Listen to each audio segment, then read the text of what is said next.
नमस्कार बच्चों, देखिए कक्षा 10वीं प्रश्नावली 1.2 यहाँ नई पुस्तक में प्रश्नावली 1.1 दिया हुआ है।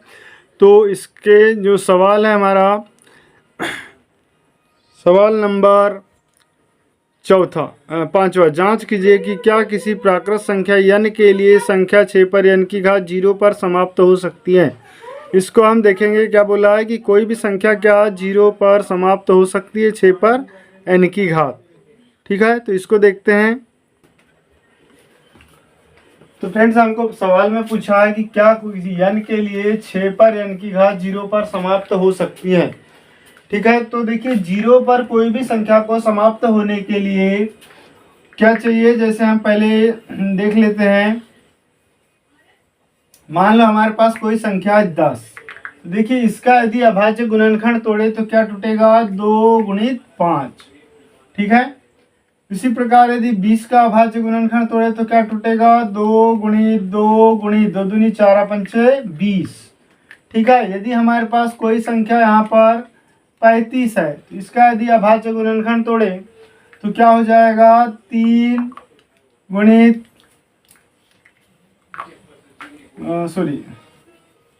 7 गुणित 5, 7 5 35। ठीक है, अब इनसे आपको क्या समझ में आ रहा है कि कोई भी संख्या यहाँ पर देखिए 0 है तो यहाँ 5 और 2 है, यहाँ पर 0 है तो 2 और 5 है। मतलब किसी भी संख्या को 0 पर समाप्त होने के लिए क्या चाहिए, उसमें 2 और 5 का होना बहुत जरूरी है। तो इसीलिए यहाँ पर हम लिखेंगे, चूंकि किसी भी संख्या को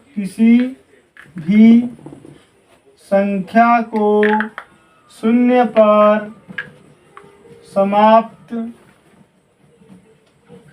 होने के लिए उसके अभाज्य गुणनखंड में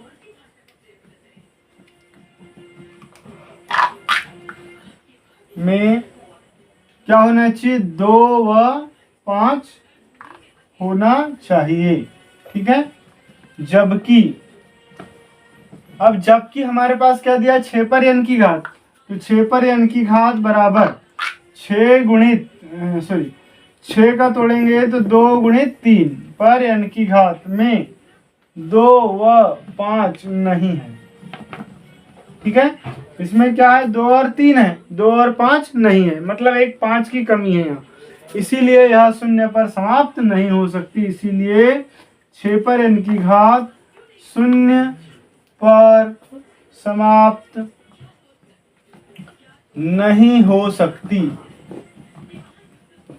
ठीक है, यदि वीडियो अच्छा लगे तो प्लीज लाइक कर ले, चैनल को सब्सक्राइब करें और बेल आइकन घंटी को जरूर प्रेस कर दे। अब देखते हैं नेक्स्ट क्वेश्चन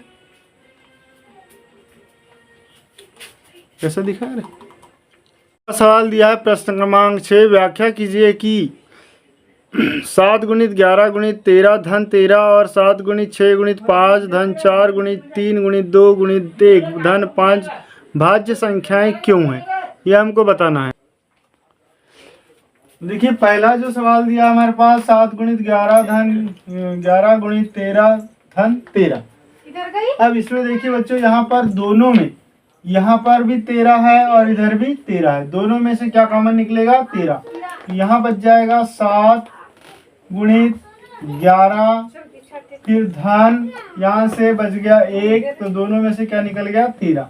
मतलब इसमें 13 का भाग जा सकता है। ठीक है, उसी प्रकार इसमें देखिए दोनों में 5 का भाग जा सकता है। 5 से 5 कट जाएगा एक बार और ये 5 कट जाएगा, मतलब दोनों संख्या कैसी है, भाज्य है।